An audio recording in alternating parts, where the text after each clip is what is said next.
देख रहे हैं जनादेश न्यूज। मैं हूं आपके साथ रश्मि त्रिवेदी। खबरें शुरू करने से पहले एक नजर हेडलाइंस पर। हेडलाइन के प्रायोजक है सुशीला चैरिटेबल ट्रस्ट, जहां लोक हित और विकलांग लोगों की सहायता करना ही है कर्म, जिसका एक ही नारा जनहित में योगदान कराना।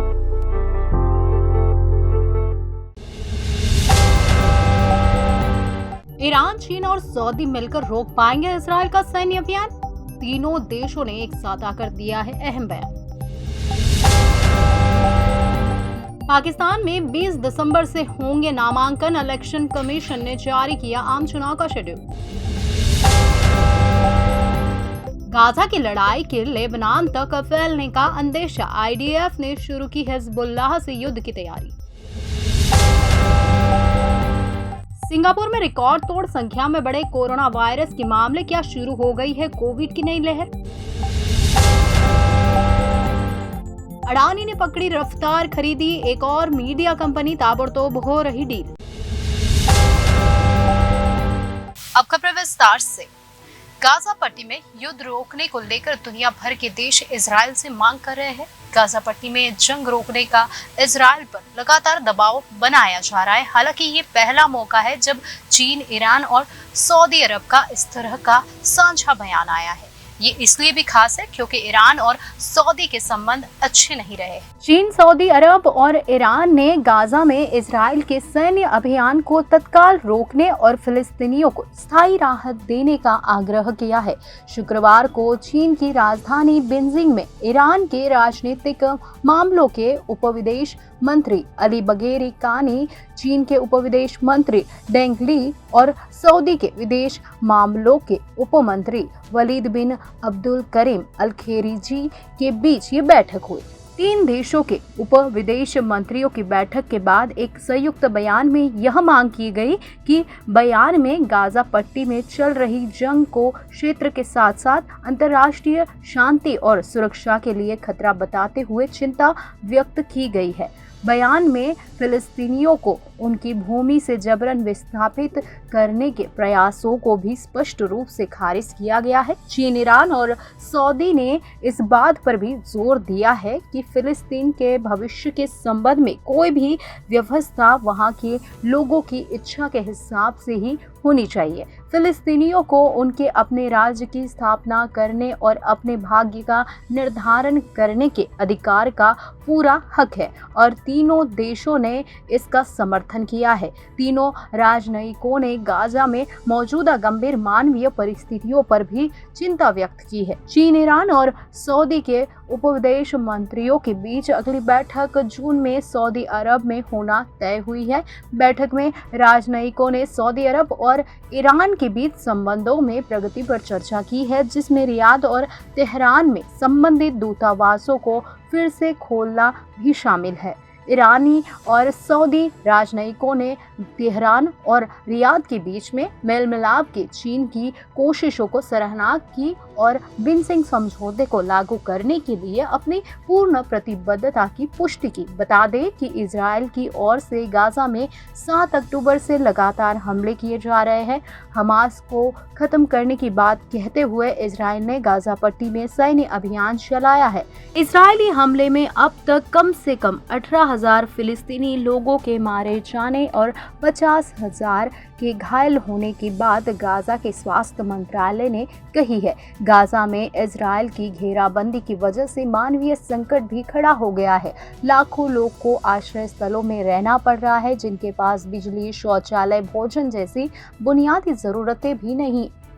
पाकिस्तान में काफी समय से चुनाव कराने की मांग की जा रही थी। इस साल अगस्त में पाकिस्तान की नेशनल असेंबली भंग हुई थी। इसके बाद से देश में एक कार्यवाहक सरकार है। इसके चलते कई राजनीतिक दलों और संगठनों की जल्दी चुनाव कराने की मांग थी। सुप्रीम कोर्ट में भी इसको लेकर अर्जी दी गई थी, जिसके बाद कोर्ट ने चुनाव कराने का आदेश दिया था।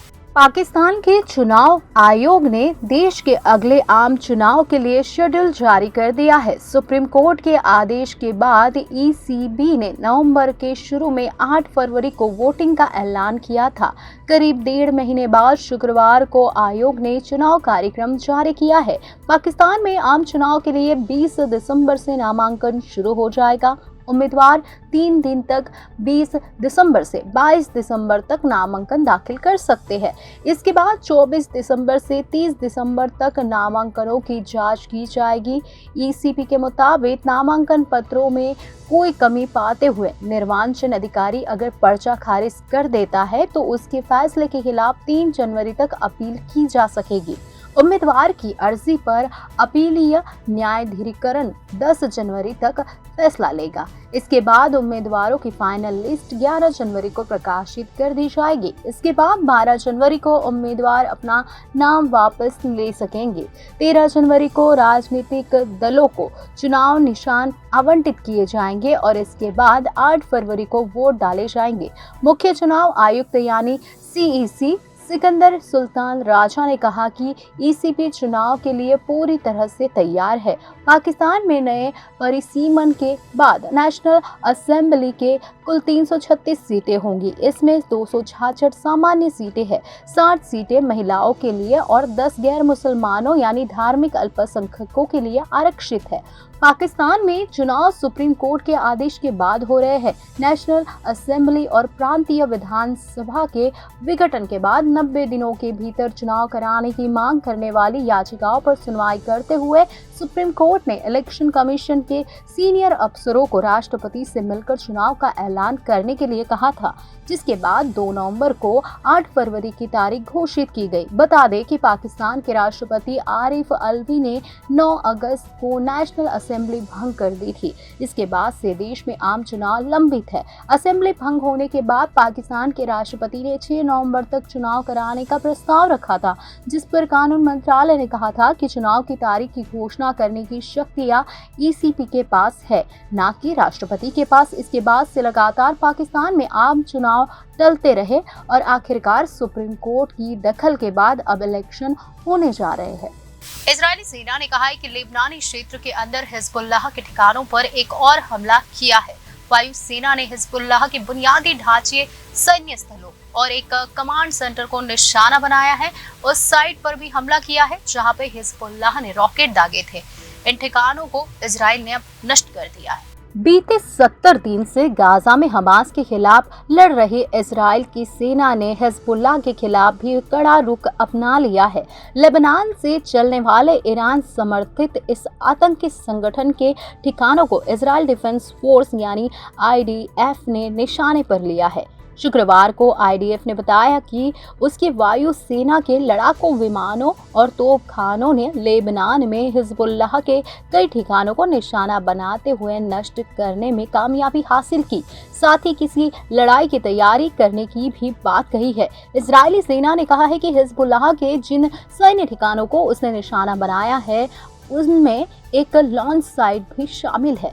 इसी लॉन्च साइट से गुरुवार को उत्तरी इजराइल पर रॉकेट दागे गए थे। शुक्रवार को भी उत्तरी इजराइल में कई रॉकेट हमलों का अलर्ट जारी किया गया है, जिसके बाद आईडीएफ ने दावा किया है कि उसने लेबनान से होने वाले कई लॉन्च की पहचान की है।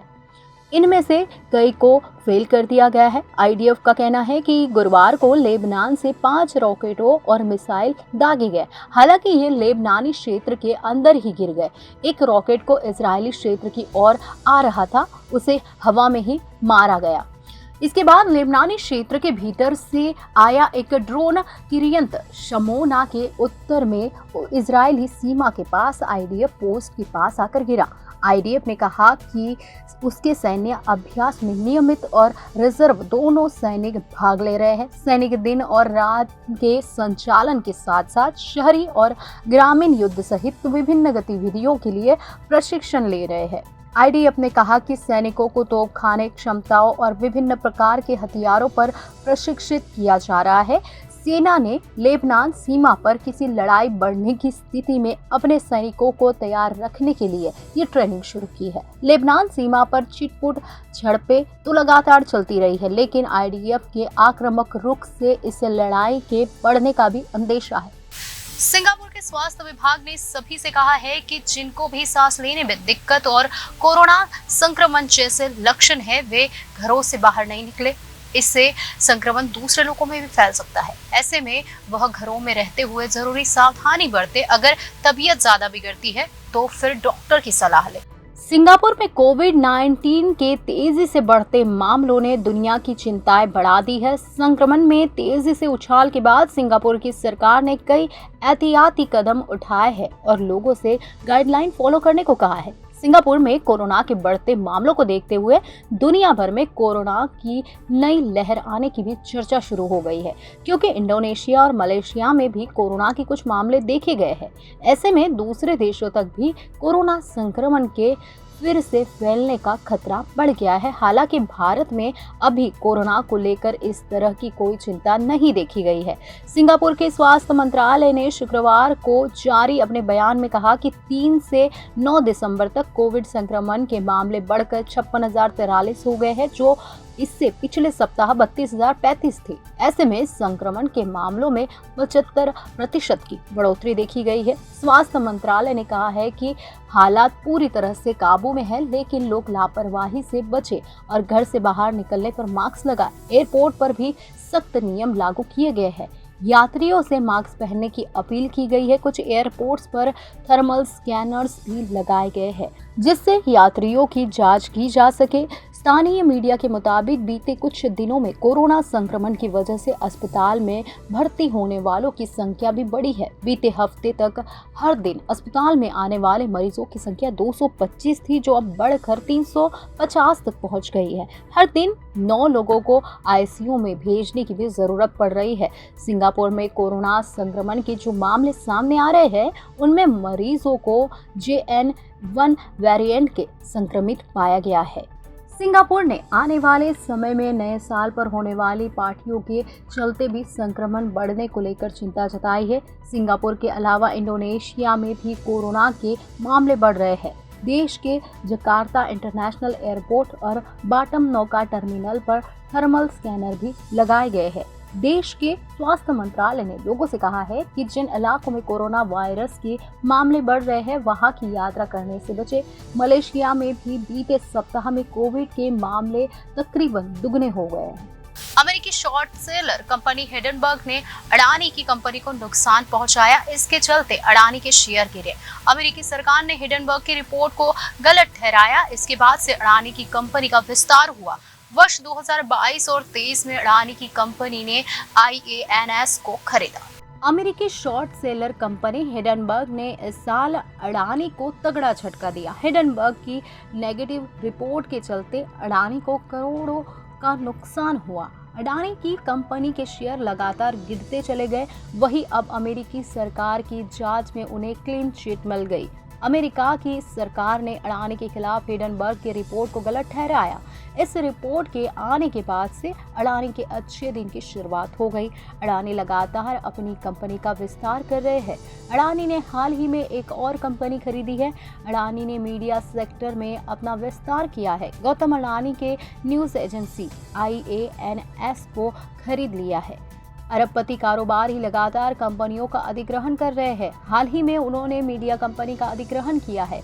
उन्होंने समाचार agency IANS India private limited में बड़ी हिस्सेदारी खरीदी है। कंपनी ने इस बारे में शेयर बाजार को जानकारी भी दी है। अडानी की फ्लैगशिप कंपनी अडानी एंटरप्राइजेस ने शेयर बाजार को जानकारी दी है कि उनकी सहायता AMG मीडिया नेटवर्क्स लिमिटेड ने IANS इंडिया प्राइवेट लिमिटेड के इक्विटी शेयरों में 50-50 की हिस्सेदारी हासिल कर ली है। हालांकि इस पूरी डीट में कंपनी की ओर से अधिग्रहण मूल्य का खुलासा नहीं किया गया। अडानी समूह के पास पहले से ही 2 मीडिया कंपनी गए पिछले साल मार्च में अडानी ने क्विंटिलियन बिजनेस मीडिया का अधिग्रहण किया था। वही बीते साल दिसंबर में ही अडानी ने NDTV मीडिया में 65% हिस्सेदारी खरीदी थी।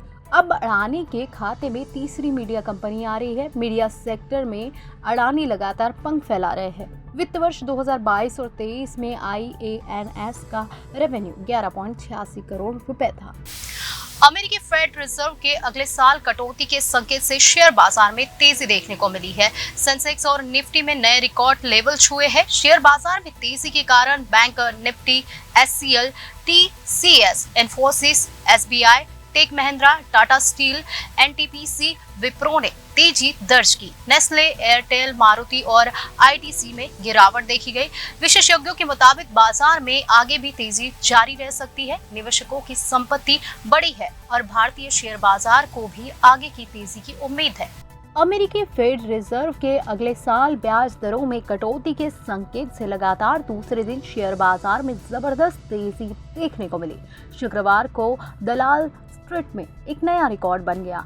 Strong domestic macroeconomic data, global rally और फॉरेन इंस्टीट्यूशनल इन्वेस्टर्स की खरीदारी से बाजार ने जबरदस्त छलांग लगाई। सेंसेक्स 969 अंक उछलकर पहली बार 71,000 अंक को पार कर गया। 71,483.75 के अपने रिकॉर्ड लेवल पर वो बंद हुआ। कारोबार के दौरान एक समय यह 1,091.56 अंक तक बढ़कर 71,605.76 पर पहुंच गया था, जो इसका उच्चतम कारोबारी स्तर है। निफ्टी में भी 273.95 अंक चढ़कर 21,456.65 के अपने नए शिखर पर बंद हुआ। एक्सपर्ट्स के मुताबिक शेयर बाजार में आगे भी तेजी जारी रह सकती है। इधर बैंक निफ्टी और मिड कैप इंडेक्स की ऐतिहासिक ऊंचाई पर है। निवेशकों की चांदी है। 2.76 लाख करोड़ रुपए बढ़ी। शुक्रवार को निवेशकों की संपत्ति 8.55 लाख करोड़ का इजाफा हुआ। पिछले 5 दिनों में 22 लाख करोड़ रुपए से अधिक की कमाई हुई। इस महीने 357.78 लाख करोड़ पहुंचा बीएसई का मार्केट कैप।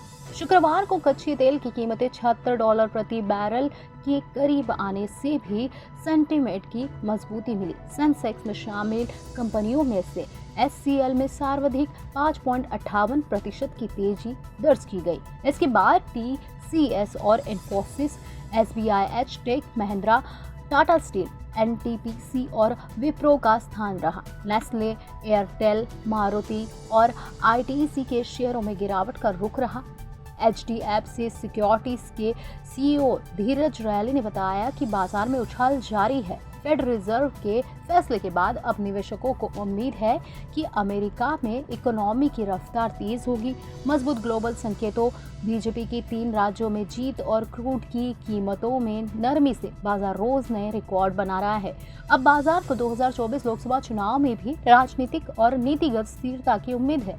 इंडिया की ग्रोथ रेट के अनुमान और अमेरिका में आगे ब्याज दरों की कटौती की उम्मीद से अभी दलाल स्ट्रीट पर जश्न का माहौल है। चेयरमैन रामदेव अग्रवाल ने बताया कि भारत में अगले कुछ साल में 25 से 30 करोड़ डीमैट खाते होंगे। भारत की क्रेडिट कॉस्ट साइकिल काफ़ी मजबूत है। रिटेल लिक्विडिटी, कंपनियों के नतीजे और भारत की ग्रोथ रेट जैसे फैक्टर्स यह दिखा रहे हैं। स्टॉक मार्केट का ग्रैंड फिनाले अभी बाकी है। मशहूर इन्वेस्टर विजय केडिया कहते हैं कि पिछले 2 साल से शेयर बाजार कई तरह की ग्लोबल अनिश्चितता के दौर से जूझ रहा था। अब शेयर बाजार को ग्लोबल कामकाजी माहौल पॉजिटिव लग रहा है। शेयर बाजार का अमृतकाल चल रहा है। अगले साल दिसंबर तक शेयर बाजार 80,000 के लेवल को छू सकता है। चूंकि अभी बाजार काफी तेज रहा है तो संभल कर चलने का वक्त है। निवेशक हेल्दी करेक्शन का फायदा ले। राजस्थान के नए मुख्यमंत्री भजनलाल शर्मा पदभार ग्रहण करते ही एक्शन मोड में आ गए। अब उन्होंने गैंगस्टरों से निपटने के लिए नया प्लान तैयार किया है, जिसके तहत जल्द ही एंटी गैंगस्टर टास्क फोर्स का गठन होगा, जो राजस्थान में गैंगस्टरों को अपराधियों पर लगाम लगाएगी।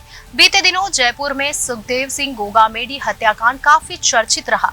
इस हत्याकांड में गैंगस्टर रोहित गोदारा की भूमिका सामने आई। राजस्थान में बढ़ रहे गैंगस्टरों के आतंक को देखते हुए सीएम भजनलाल ने अपना पहला बड़ा फैसला लिया। अगर वाकई में यह एक्शन प्लान काम करता है तो वो दिन दूर नहीं जब कानून के हाथ गैंगस्टर के गिरबान तक होंगे। मुख्यमंत्री भजनलाल ने राजस्थान में शीघ्र ही एंटी गैंगस्टर टास्क फोर्स गठन करने का फैसला लिया है।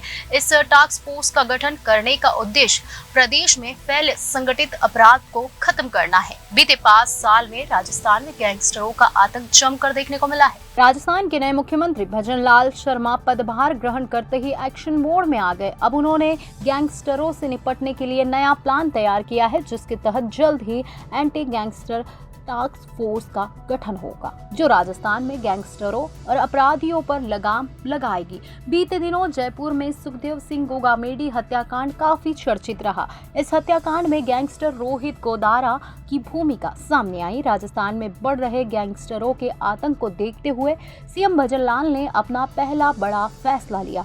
अगर वाकई में ये एक्शन प्लान काम करता है तो वे दिन दूर नहीं जब कानून के हाथ गैंगस्टरों की गिरफ्तार तक होंगे। मुख्यमंत्री भजनलाल ने राजस्थान में शीघ्र ही एंटी गैंगस्टर टास्क फोर्स गठन करने का फैसला लिया है। इस टास्क फोर्स का गठन करने का उद्देश्य प्रदेश में फैले संगठित अपराध को खत्म करना है। बीते 5 साल में राजस्थान में गैंगस्टरों का आतंक जमकर देखने को मिला है। इसका सफाया करने के लिए एंटी गैंगस्टर टास्क फोर्स का गठन किया जा रहा है। यह टास्क फोर्स गैंगस्टरों और माफियाओं जैसे अपराधियों से निपटने के लिए विशेष प्लान तैयार कर उन पर काम करेगी। इस टास्क फोर्स को विशेष आपराधिक गतिविधियों को रोकने के लिए डिजाइनिंग की जाएगी। इसमें अब तक जिन पुलिस अफसरों ने गैंगस्टरों के खिलाफ कार्रवाई में महत्वपूर्ण भूमिका निभाई है, ऐसे सुपर कॉप्स को शामिल किया जाएगा। वो एडीजी स्तर के अधिकारी के नेतृत्व में अपने अनुभव और नेटवर्क के आधार पर गैंगस्टरों और अपराधियों का सफाया करेंगे। राजस्थान में बीते कुछ साल के दौरान गैंगस्टर और माफियाओं का आतंक नजर आ रहा है। इसके कारण प्रदेश की जनता में उनका भय स्पष्ट रूप से देखने को मिलता है।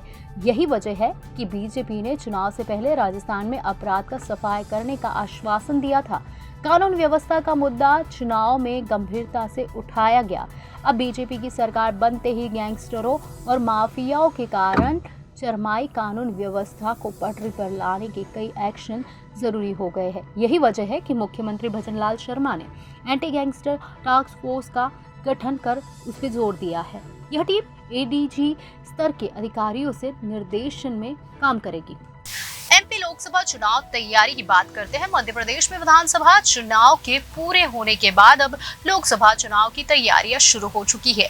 बीजेपी के एक्स सीएम शिवराज सिंह तो पहले ही प्रदेश दौरे पर लगे हैं। वहीं अब कांग्रेस के पूर्व सीएम कमलनाथ भी मैदान में उतरने वाले हैं। इसके पहले उन्होंने पार्टी स्ट्रक्चर में बदलाव किया है। पर्यवेक्षक और ब्लॉक कांग्रेस कमेटी अध्यक्ष हटाए गए हैं। इसके साथ ही नए चेहरे को मौका दिया गया। बीते 70 दिन से गाजा में हमास के खिलाफ लड़ रही इजराइल की सेना ने हिजबुल्लाह के खिलाफ भी कड़ा रुख अपना लिया है। लेबनान से चलने वाले ईरान समर्थित इस आतंकी संगठन के ठिकानों को इजराइल डिफेंस फोर्स यानी आईडीएफ ने निशाने पर लिया है। शुक्रवार को आईडीएफ ने बताया कि उसकी वायु सेना के लड़ाकू विमानों और तोपखानों ने लेबनान में हिजबुल्लाह के कई ठिकानों को निशाना बनाते हुए नष्ट करने में कामयाबी हासिल की। साथ ही किसी लड़ाई की तैयारी करने की भी बात कही है। इजरायली सेना ने कहा है कि हिजबुल्लाह के जिन सैन्य ठिकानों को उसने निशाना बनाया है उनमें एक लॉन्च साइट भी शामिल है। इसी लॉन्च साइट से गुरुवार को उत्तरी इजराइल पर रॉकेट दागे गए थे। शुक्रवार को भी उत्तरी इजराइल में कई रॉकेट हमलों का अलर्ट जारी किया गया है, जिसके बाद आईडीएफ ने दावा किया है कि उसने लेबनान से होने वाले कई लॉन्च की पहचान की है। इनमें से कई को फेल कर दिया गया है। आईडीएफ का कहना है कि गुरुवार को लेबनान से 5 रॉकेटों और मिसाइल दागे गए। हालांकि ये लेबनानी क्षेत्र के अंदर ही गिर गए।